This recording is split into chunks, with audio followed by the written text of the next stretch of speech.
Good morning, good afternoon, good evening. Like we say on this show, welcome to The Leader, courtesy of the Evangelical Alliance of Kenya on Hope Media. My name is Edmund Mudibo.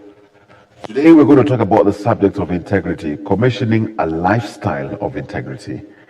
And I'm very glad that you have with us here George from Transparency International. Even just from the name Transparency, it suggests that you're able to talk about integrity. So, George, apart from me saying you're called George, yes, how do we know what else about you that you'd want us to know? Who are you? What is that you do at Transparency International? Thank you very much. Good morning, viewers. My name is George Kiondo. I am an accountant by profession. So I've trained as an accountant, that's my background. A lot of experience in the NGO sector, and lately working with Transparency International, where we are not only doing the accounts or the set of books, but also preaching the gospel of transparency, both locally and beyond. So transparency is a big topic in our lives. It affects our daily lives in many ways. And the issues around accountability. Are we accountable? Who are we accountable to? So those are the issues that revolve around accountability. And that's what I can say for a start.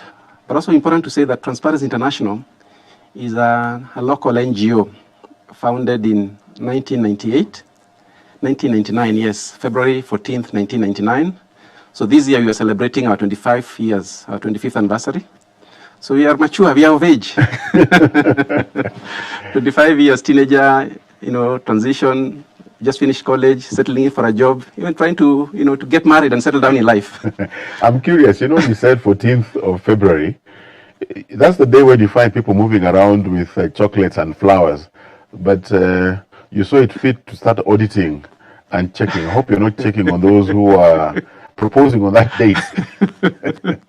These issues are intertwined. They are birds of the same feather. Yes. So even in that courting, even in that dinner, even in that, even in that courting, yes, the flowers, the chocolate, is the integrity. Are you sincere? Are you serious about the partner you're meeting? Or you're just taking them for a ride and wasting their time? Cool affair. So it's part of the journey, part of the transition process. Yes. And it's important that we address these issues right, from the onset, so because they affect our daily lives. And this is where we are as a country at a crossroad, because these are issues that affect us in our daily work, in our daily lives, in virtually every sector of our lives, every sphere, be it at the village level, at at leadership level, at church level, at community level. So these values are very key. At our workplace, I always remember whenever I used to have something called appraisals at the end of the year, we appraise staff. And we want to appraise them based on certain parameters. And one issue that really comes up is integrity. Yes. And that one is not compromisable. No, not at all. Yeah, you can't compromise on that. Your integrity must be, 100%. Because that way, then people believe in what you're doing. Otherwise, then you can destroy the very foundation or the very organization that you're working for if your integrity is not at 100%. So now, this word integrity, everybody seems to know what it is. But do we really know what it is? Just for equalization of understanding, from where you sit at Transparency International, what is integrity? Because to many Kenyans out there, when you mention integrity, we begin seeing, chapter 6. But we'll come to that. From where you sit, just tell it to me like a 2-year-old. Integrity. What is integrity? There are very many definitions that revolve around this definition, this word, because everybody seems to perceive it in a different way, depending on where you've grown up, what the values you've been practicing, the values you've seen your leaders practice. But I would say, in a nutshell, a good compromised definition would be doing the right thing when no one is seeing you. When nobody is seeing you, you're on your own, and you have this situation. What is the right thing to do? This right thing, it depends on our understanding what is the right thing. In a den of thieves, the right thing is just being crooked. You're right. You're spot on.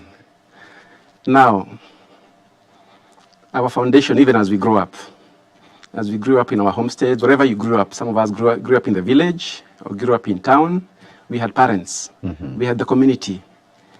And we were answerable not only to our parents, but also to the community, the elders, the teachers, the gatekeepers of that society. So whenever you did something that they thought or perceived was not right, you even felt it, something within you told you that, am I doing the right thing? Mm-hmm. If your inner feeling tells you you're doing the wrong thing, then you have integrity. But if you continue and persist, you're beaten the first time by your parents at home, the teacher beats you at school, the village elders, they're not happy about your conduct. Baraza la wazee come and they see there's something that has happened. Mm-hmm. You've impregnated a girl in the neighborhood. Yes. Those things. Mm-hmm. There were societal systems that, guided how people behaved and how people lived and what values people practiced. So doing the right thing is actually making sure that you uphold the values that determine who you really are. Mm-hmm. And these are guided by society. Even the government guides. We have legislative issues around it. So that when you do the wrong thing, then you get a punishment equivalent to what you've done. Yes. Mm-hmm. And that's why we have jails and we have prisons for people who have done the wrong thing exceedingly. Mm-hmm. So the law comes in to try and adjust and punish you for doing the wrong thing. Mm-hmm. So there are many areas to look at to define what integrity is. And your inner feeling should always guide you. Am I on the right course? Mm-hmm. When I steal somebody's biro pen in the office, am I doing the right thing? When I use somebody else's cup and go around and looking for people's sugar on the desk and taking away their cakes on the desks, am I doing the right thing? Yes. Am I behaving normally or is it abnormal? Mm-hmm. So these are issues that really revolve around the person and your behavior, your orientation. But generally we have a guiding principle around what integrity is. Just do the right thing at the right time. So indeed here, what I'm getting from you, that living a lifestyle of integrity, in a sense, would refer to living in alignment with moral principles, values, and honesty, even when no one is watching. So it would mean consistently upholding the truth, responsibility, and fairness in every aspect of life. Now, that lifestyle would transcend personal gain because it focuses on what is right, regardless of the consequences. Now, a lot of this seems to revolve around the software side of things, in a sense. So then, how do you live that life of integrity? Let's start with defining values. So what are those core beliefs? How do you define your values? Because then that, in a sense, impacts on that lifestyle of integrity. Thank you for that question. I would say that a lot has to do with your growing up. A lot has to do with a lot of mentorship. A lot has to do with the punishments that you get from your parents, the general guidance that you get. So those are the people who build the background. They give you the background of who you really become in the very end. So if you found yourself in a very loose environment and you do things the way you want to do things, then your values are compromised. So you must be forthright, you must be truthful, you must be honest, you must have respect for other people, you must be courteous, you must always give everybody a chance to speak. I like what the Tanzanians, tunaomba, Yes. Tafadhali naomba. Naomba. Askari anakuambia tafadhali naomba kukushika. But the opposite is seen actually in our country, because for us we demand, when you go to a hotel and you want a cup of tea, you usher in the waiter, if he delays for a few minutes, you start banging the table. Demand, nipe, haraka. Anataka, I want. So these are issues to do with what kind of a person are you? Do you mean what you say? Are you honest? Are you sincere? Who are you really? When you lift the veil, whom do you see? Whom do you really see? Those are the challenges we face sometimes in our environment here in Kenya. Sometimes they push us into doing the wrong decisions. Sometimes even during elections, I have seen people don't take time to study the candidates or to even profile them.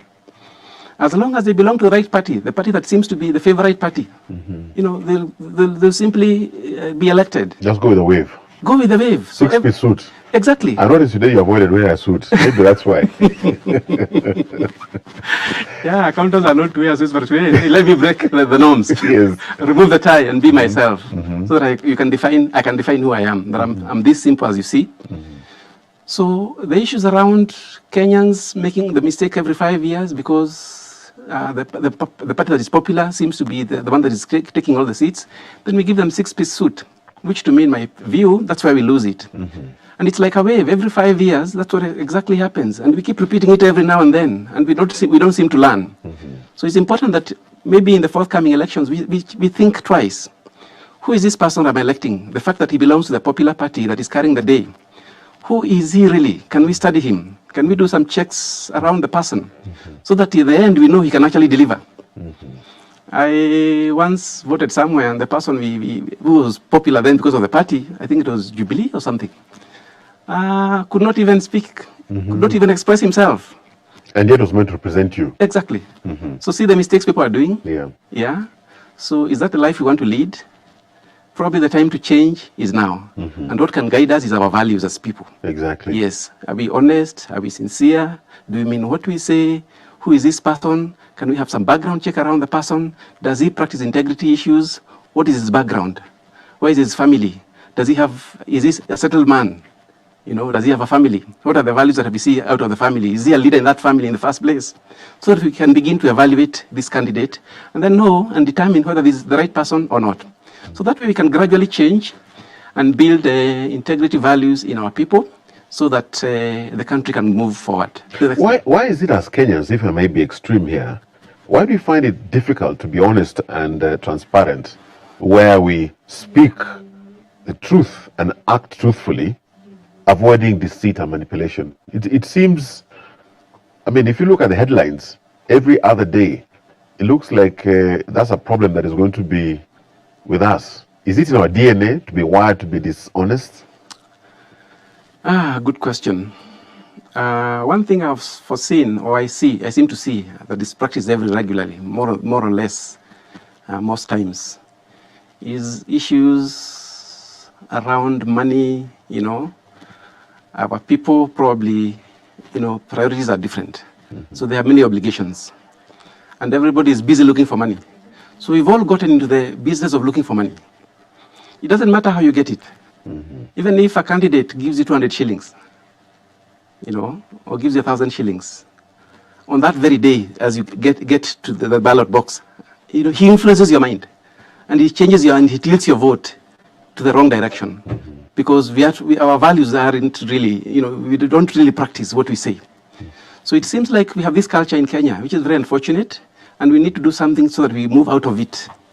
I think the church is doing very good work preaching the gospel and telling people, let us do the right thing. But again, that minute when you're alone, as I said, what is integrity? The definition. When you're alone with a ballot box, what is the right thing to do? Do you go with the wave? Or do you stand as a person and say, this is my candidate because I've done some background search? You're not just seeing a list of people for the first time in that ballot box. You have known who they are before. You've engaged. You have tried to speak about them in some discussion somewhere in a forum, so that you really determine and see who is the right candidate for it. But I think our love for money, again, is driving us in the wrong direction. Yes, that's a contributing factor that seems to erode our values. How do you take responsibility then for your own actions? I love it when you said that it usually involves material, money. I'm sure accountants from where you come from are not angels. Sure. The rounding, when you have 0.33, 0.22, then you have the numbers and then you fiddle little things and then you think nobody knows. Yes. But we have to take responsibility. Sure. Even when you say those who are presented before us come the election cycle, they don't come from us. They come from you and I, where we come from. They are a reflection of you and I. Yeah. So how do we take responsibility for our actions? Now, good question. So very spot on. We are Kenyans. Yes. We are living in alignment Yes. with moral principles, Sorry. values. we are devolving as a country. Right. We are devolving and changing every day as individuals. Yes. Age is determining what we do. As you grow old, you become wiser. And you're able to offer leadership and guidance to the youth generally. What kind of a person are you? We really help determine the direction you take. Yeah. Because if you take the wrong direction, then you influence society in the wrong direction. Accountants are no exception to this, because there are also values that they're supposed to have. As we do our course in accountancy, There are a lot of things about, doing the right thing and recording the right figures. Right. But again, if you conspire with other people to inflate the figures, then you're losing it, man. That's not the way to go. Eventually, the 40th day will catch up with you. And you know what happens with the 40th day? Once it catches up with you, then The consequences. consequences follow. And then your name is, smeared and messed up. And as a people, then we take the wrong direction and we lose it out. So then, if you take responsibility basically means owning up to the consequences of our actions. We as a people, we as a nation then, if we made a mistake and the consequence thereon, how long should we live with that consequence? Good question. I have seen this practice, particularly with the political class. Whenever they do something wrong, we shall defend them. This is my MP, this is my leader. This is my thief. Yes. This is my leader, I will not let go. He didn't share what he was given with you, but you want to die with him. You can actually die for him. I think this mentality, needs to come to an end so that we start thinking the right thing. He did it on his own. You are not involved. You are not part of it. Let him face the law, as it were, so that he's judged harshly by society for doing the wrong thing, so that he does not become a role model for others to follow. But from the look of things in this country, that's where we are. We seem to emulate the people who, they do the wrong things, and they take off with it, and you can see what they are doing with it. They have buildings, they have big cars, they are living a lavish lifestyle. Yet, they can't be reached. Maybe they're untouchable for one reason or the other. They cannot be prosecuted, or sometimes there's compromise. The law is not applied uniformly across the board. There seems to be a law for the rich and a law for the thief who steals a chicken. Mm-hmm. Yeah, the thief who steals a chicken probably costs 1,000 shillings. Yes. This is it even more harsh. He's jailed for 10 years. Yes. As opposed to that guy who stole billions. Becomes a celeb. He becomes a celeb. Yeah. And he gets away with it. Mm-hmm. And even when they put him in police cells, they don't take him to the normal police cells. No. He's taken to the executive ones. And he has access to TV, he can use his mobile phone, he can eat a meal, he can make a cup of tea for himself. Visitors can flow in and they have discussions. So you really wonder, I think that's why we're getting it wrong. Let the culprits be punished appropriately, regardless of who you are, so that we apply the law uniformly across the board, so that there is justice. Justice is seen to be done across the board. Mm-hmm. And that way there's accountability for it. Then there's a subject of consistency where you need to practice what you preach. And this cuts right across at personal, individual level, at the community, political level, in church. Mm-hmm. What we see and what we hear, are they aligned? I'd probably say they are not aligned. A lot of the people, from what I've seen, preach water and they drink wine in the evening, or when it's dark, or when no one is seeing, they're doing the wrong things. So we've tried to, the church has really tried to come in to impart those values. But again, it boils down to the person, who you really are. Who are you when you lift the veil? Who is Mudibo, apart from the public face that we see? Who is George, apart from the public face that we see? Is he a crooked fellow? Does he have that history? So that we are all sure about him, that he can actually do the right thing, even when we are not there. And probably that can reduce the rate of supervision of even at workplaces. We expect that when you give people assignments to do, they do it correctly. And within an hour, or within the shortest time possible, once they've cleared, let them come back to you and report. But sometimes you find you have to really push. You have really pushed. I don't know whether to call it a generation challenge, a generation problem. Because some of the people you'd like to really help and capacity build, you try to push them harder, but they seem to resist. They seem to fight back. They're not used to this. They say, no, it's not this kind of thing. Take me slowly. Yeah. So again, you find they want you to take them at their pace, so which is not aligned. It becomes difficult to mentor them. So mentoring again becomes an issue here, because the person you're trying to mentor, unless he volunteers and comes to you so that you mentor him. But if you try and do it on the side, using the position that you have, probably at workplace or whatever role you have in society, then they resist and they seem to say that you are the enemy. That guy is too harsh. But there's something he's teaching you behind the harshness. There's a value that he wants you to have. Something that he wants you to practice so that you become a better person because you've seen a gap somewhere. But most of the time, we avoid those harsh people. We avoid those people that we think are tough. And those are the real people who can model us to be better human beings and be better people to serve our country and to give services to the people that need the services. Mm-hmm. That's what I would say. You can't divorce then integrity with respect, because then we're all created equal in the image of God. And respect in how we deal with others, regardless of their status in society, right. What they have, what they don't have. How then do we encourage respect for others? Good question. We don't seem to value respect. Sometimes the lifestyle or the social class in which you belong probably influences the level of respect you can give people. And I always find this as a big challenge because if you notice that the person you're dealing with is probably rich, endowed, with resources, you tend to kind of want to, be lower than him. You're not talking at the same level. He seems to be a higher level than you are. So you feel that probably I don't want to lose this guy, I don't want to lose this client, and therefore he can, fizzle around with you and tell you the wrong things, and you seem to just say yes.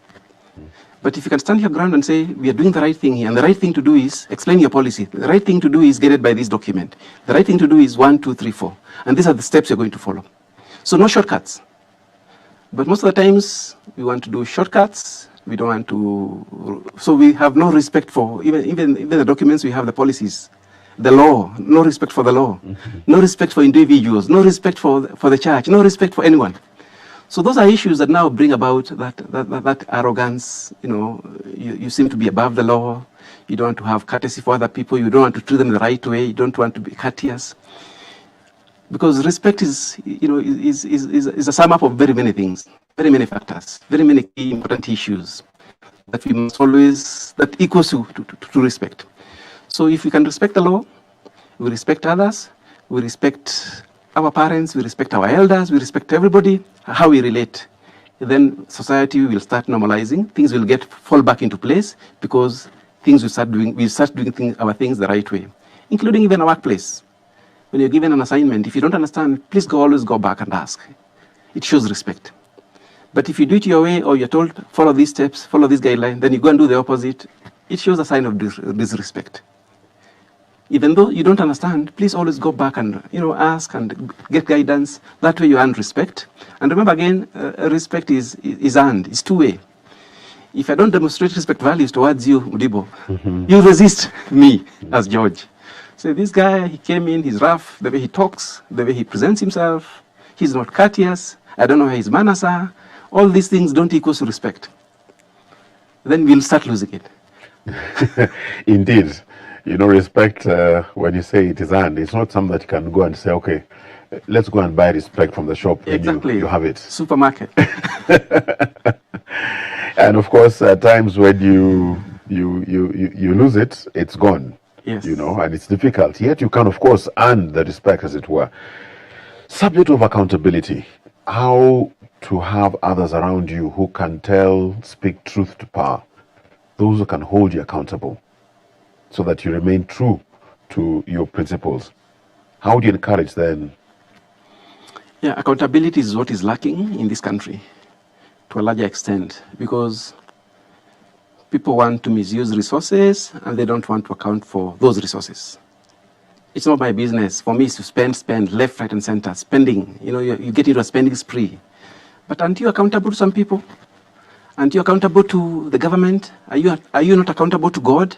Are you not accountable to your family? Because if then you're not accountable, then you start losing it. And that's how you lose respect. And that's how integrity, the journey of integrity starts going down. So it's important that we become accountable in every action that we do. Even at your workplace, the resources that you've been entrusted with, yeah? Like we have projects that, we work with donors. And every quarter, every 3 months, we're supposed to give a financial report. And beyond the financial report, you're also supposed to prepare a narrative report.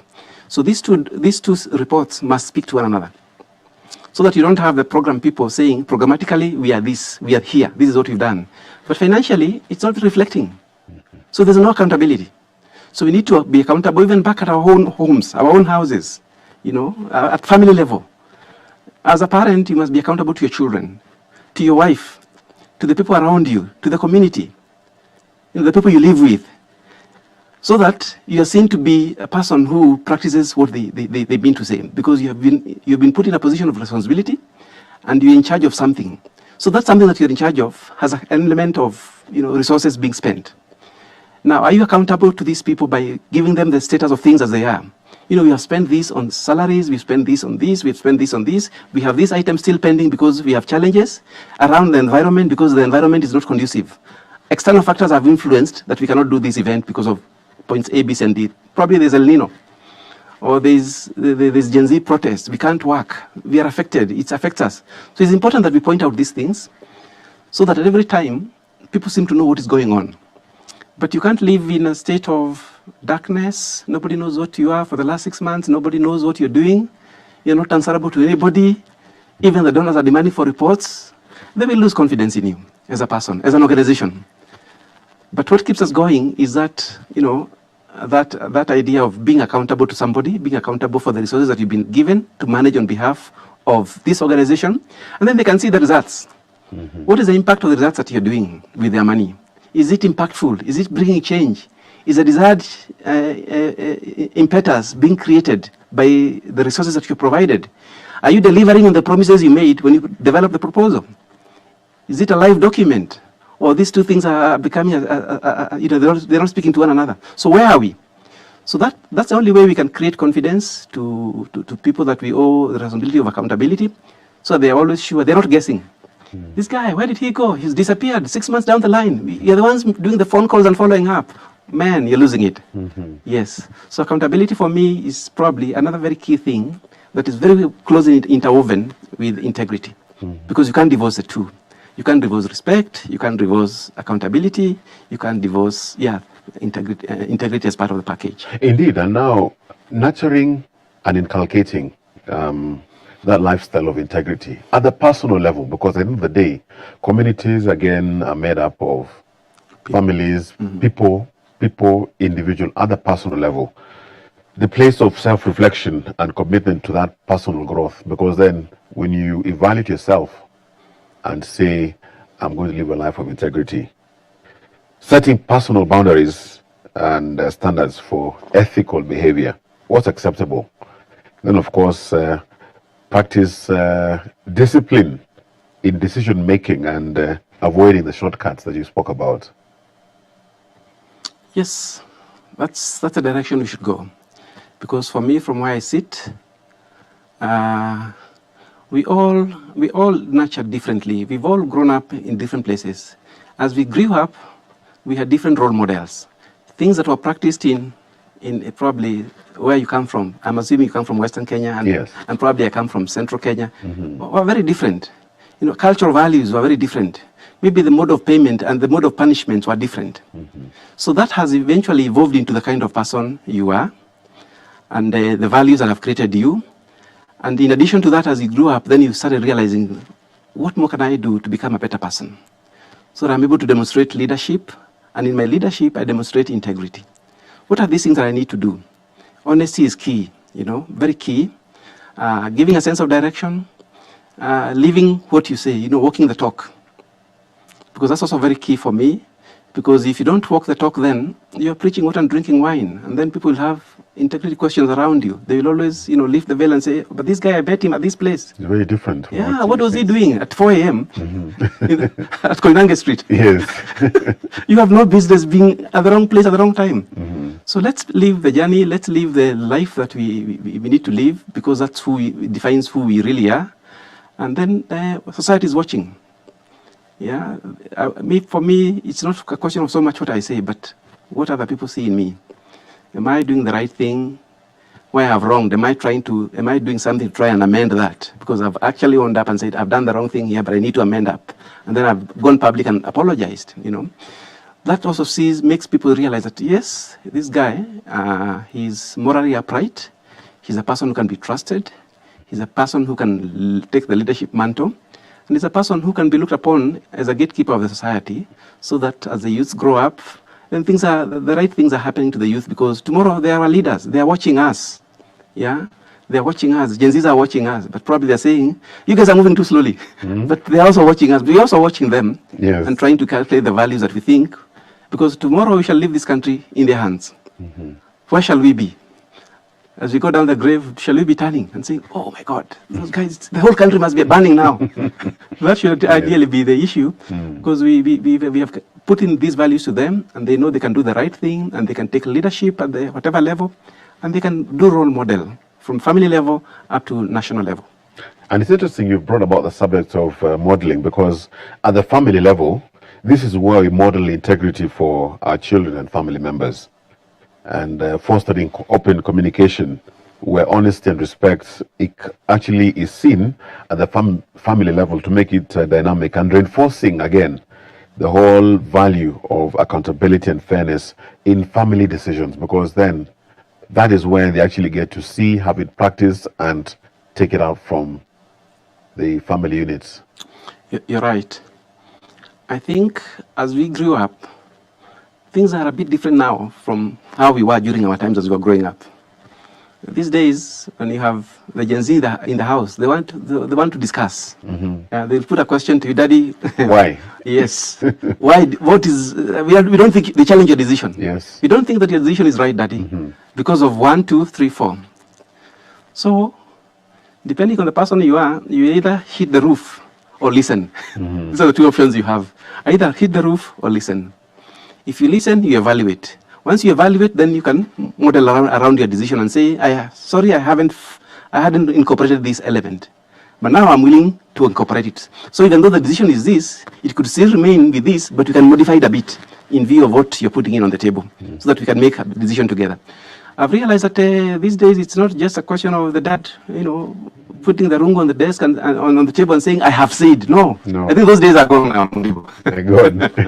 They're long gone. Right. So people are discussing, people are engaging and taking decisions in serious family matters, so that together they own the decision, so that if something was to go wrong, then the decision is all, nobody blames the other. But the father takes the leadership and probably gives guidance based on his experience and says, my idea is this. And I think even as the others contribute, he will still model around his decision and then see how he can flex it a bit in view of the points being brought up. But it has opened up a new space, a next space, I would say, for people to discuss serious family decisions that require not just one person, but everybody. So that you set some time aside for the family and discuss. Probably a Sunday afternoon or a Sunday evening, when everybody is relaxed, then you can sit and discuss these issues and agree on the way forward. Because the decision will affect all the lives of everybody in that homestead. And that's unlike before, when, those days when Daddy has said, Daddy only spoke once. That's it. And that's it. And whether you like it or take it, you'll have to live with it. Right. Whether you thought it was wrong or right, it didn't matter. But now it matters. It does. Yes. And here then comes the community, where to nurture that lifestyle of integrity requires that you lead by example in social circles, at work environments, and other community engagements. And supporting transparency, truth, and fairness, and fair practices in community matters. And advocating for justice, fairness, and equality within the community. And I guess this is where an institution such as yours, Transparency International, comes in, calling out, speaking truth to power, Yes. and advocating for justice. Because then you want to disabuse the myth, can I call it that way, that justice is what you get when the decision is in your favor. Exactly. Good question again. Now, I would like to say that fighting corruption is not easy. And it's not a one-day job. It's a challenge.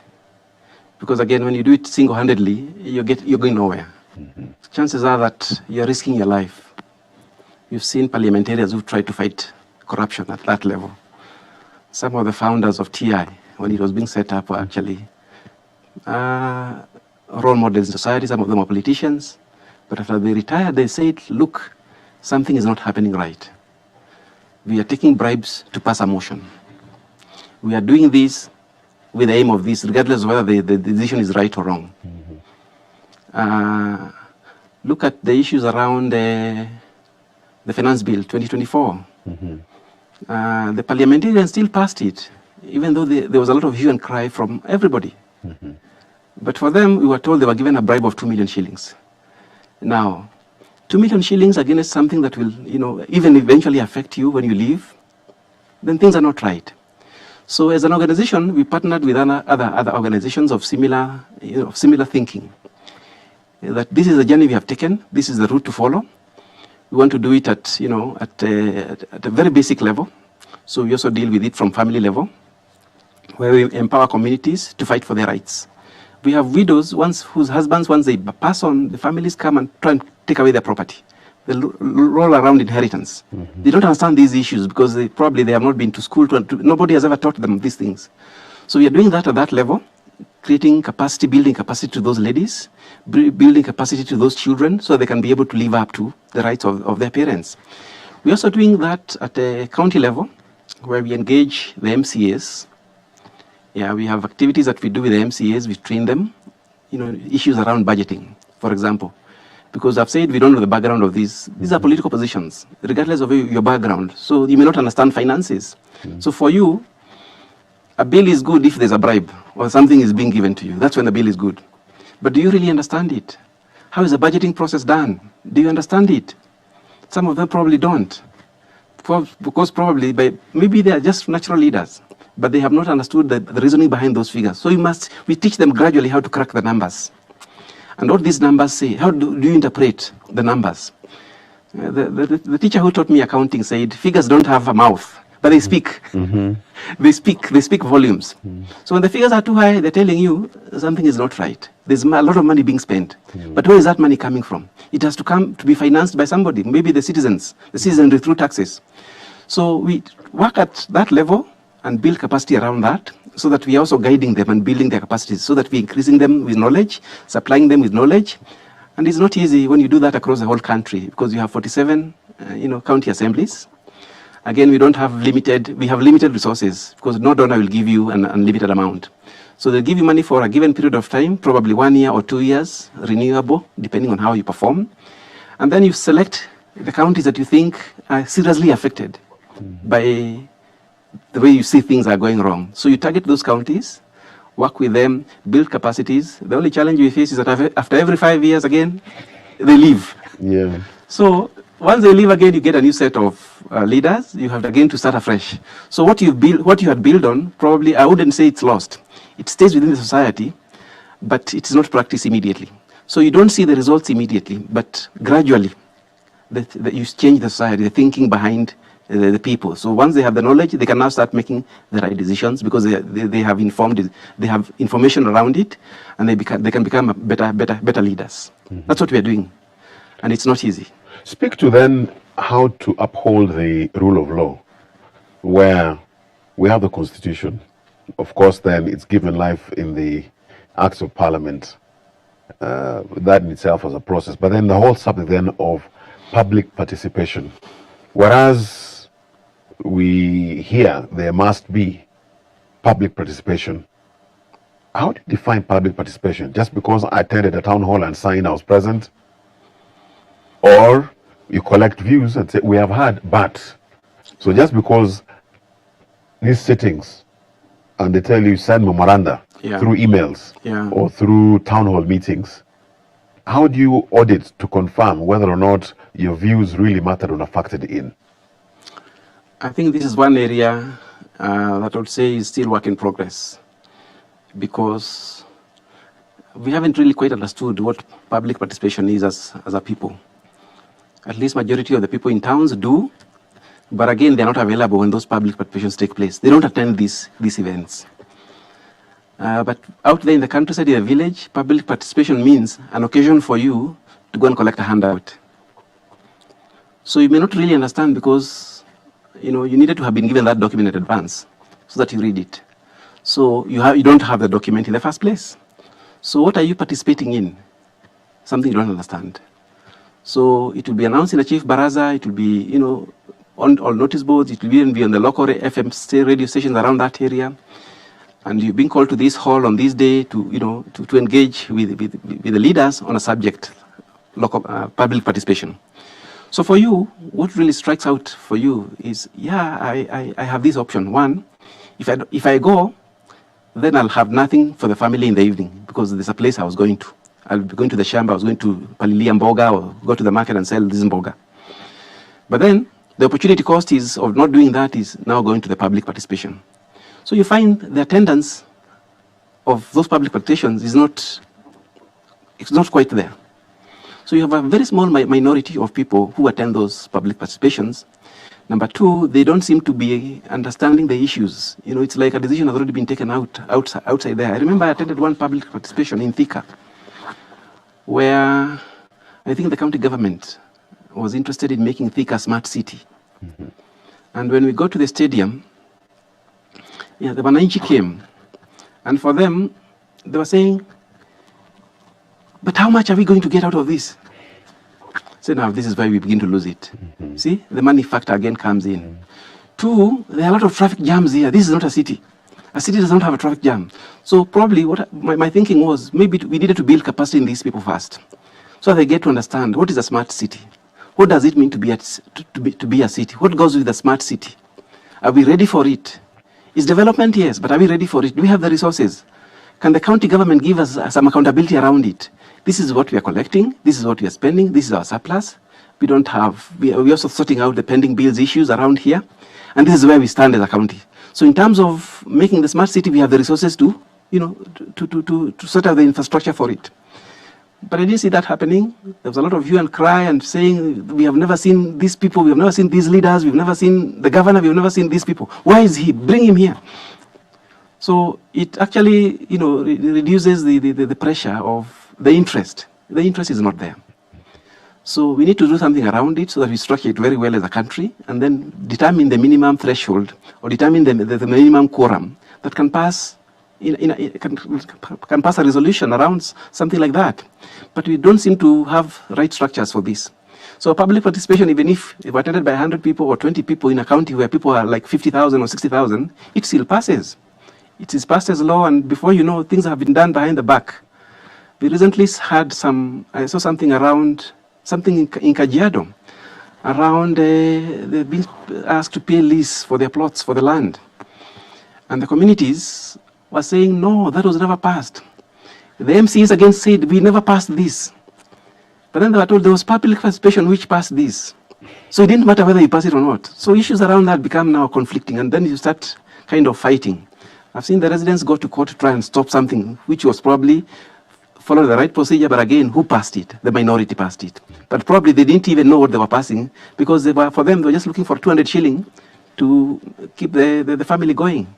So those are the dynamics that we face sometimes as an NGO, building capacity in people so that they can be accountable for the decisions that they make at whatever level, including public participation. And this brings in this whole subject of where decisions are made, but a process is used to sanitize the decision that's already been made. Yes. At the family level, at the community level, at the national level, we've seen it. Sure. If you live in Kenya, yes, then you know what it is. It's yes. been decided, but we sanitize it through that process. Yes. How do you hold then government to account?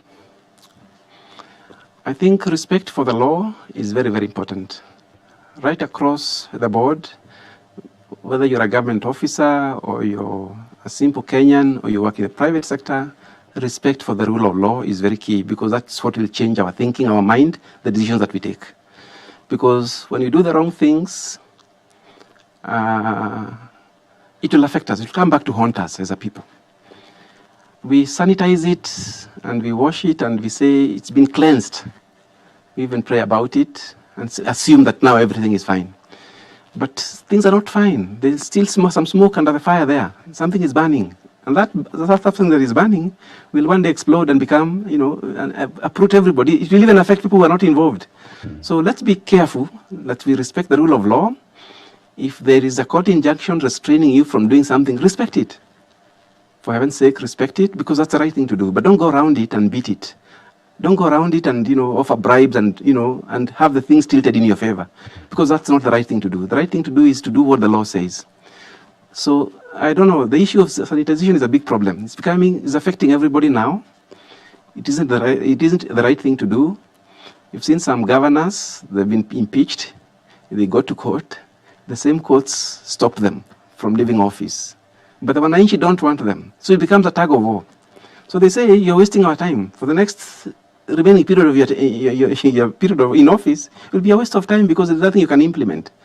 So again, we find ourselves in a catch-22 where we are not going forward as a country because of issues around sanitization. It becomes a problem. It is an impeding problem. It isn't the right thing to do. So let's do the right thing. If the law has said, Wananchi say they don't want you, for heaven's sake, exit. Yeah, exit. That's the best thing so that the county can grow. You cannot be the problem in the county because eventually you end up being a problem in the country. Yes, indeed. Indeed. Yes. Indeed. When one listens to even just this talk of ours, you can imagine it looks like we're living in a nation of gloom and doom. But there are benefits. Can we speak to some of these benefits of living a lifestyle of integrity?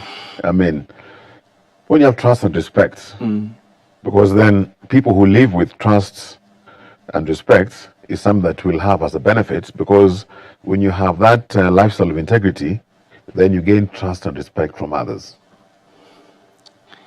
The corruption index for our country, Kenya, we were placed at number 31 this year. Is that good or bad? Is that 31% or 31 out of? 31 out of 150-something countries. So when you are number 154, it means corruption is less. But when you are in the top 20, top 30, then it means the level of corruption in that country is high. Now, Kenyans are being tagged, or, we have this behind our back that says corruption. There's a tag at the back. It precedes us even before you go. Even before you you're leave. a Kenyan, they know you're corrupt. Yeah, it's like we are now basically competing with the Nigerians. That used to be the norm for Nigerians. Now it seems like we are almost, at par with them. Because when a Kenyan is mentioned, then you think twice. Is this guy from Kenya? Then we have to be careful here. We must read that document twice, thrice. Take it to a lawyer. Because you don't know what clause they can use to fix the deal in their favor. So integrity has many advantages. Despite the fact that our corruption index is at 31, we still have organizations, we still have some good people who are here. And these people, what they do is when they speak, they have a following. So it means when it comes to implementing something, it can be implemented easily without a lot of resistance. Number two, the donor community also looking at us from the corruption index. Can we trust Kenyans with this money? If they think no, then we lose that opportunity of receiving $1 million from whichever nation or from whichever donor. But if our corruption index is reduced significantly, then we are seen to be transparent people who can be relied upon. So the benefit that goes along with that is there is confidence in what you're doing, that you don't give fake reports, that indeed the money that you've been given is doing the right thing to change society or to improve the lives and the welfare of the Kenyan people as a nation. So there are many advantages that go along with it. The way the world perceives us, who are we really as a people? Are we good people or are we bad people? That depends the level of investment that can take place in this country. We can attract investors. If they think that the government procedures of registering for a business or doing business in Kenya is expensive because of other overriding factors, then they will say Kenya is not a good investment destination because, first of all, you have to pay a lot of bribes to even have your company registered. So that works against us. So for me, from where I sit, if the level of corruption reduces, then the world will look at us positively and start investing, start doing things that will create jobs for our country, for our young people, because currently there's a big challenge in the country. You saw the Gen Z protests, a lot of youths who don't have jobs, but they're saying it's our time to do the jobs. Mr. President, we don't want to go outside, we want to work here. This is our country, we want to build our nation. So what are these things that we can do to create confidence with investors, with people who can bring us resources that can create the right environment for us beyond what the government is doing, so that we're able to partner with them and help create the jobs and become a better country. The wealth creation around families, around people, around the nation becomes better. So people start having hope that yes, there is hope, because people are now seeing us positively. Those days we were bad, but now certain things have happened. The institutions that work around this area on corruption again are seen to crack the whips. Mm-hmm. Yeah, the institutions that do this, are they cracking the whip? Can they crack the whip more? Mm-hmm. Can they, provide the evidence to the prosecutor, so that instead of what we are now seeing, cases being withdrawn, that's negative for us. It creates a bad picture about us. But if there are prosecutions taking place, and let's even have one or two, even one case per year, where somebody is the right thing is the dial in that direction. Things will really change. Indeed, George. We need a workshop, not a session such as this. Sure. Very insightful, and it is possible to live a lifestyle of integrity, and that way the benefits accrue to all of us at individual, family, community, national levels. This has been The Leader, courtesy of the Evangelical Alliance of Kenya. I'm Edmund Budibu. We thank you for the privilege of your time. We don't take it for granted. George, asante sana. Let's do this again. Thank you, Mudibu. Stay well, stay safe. See you next week, same time. God bless. Thank you.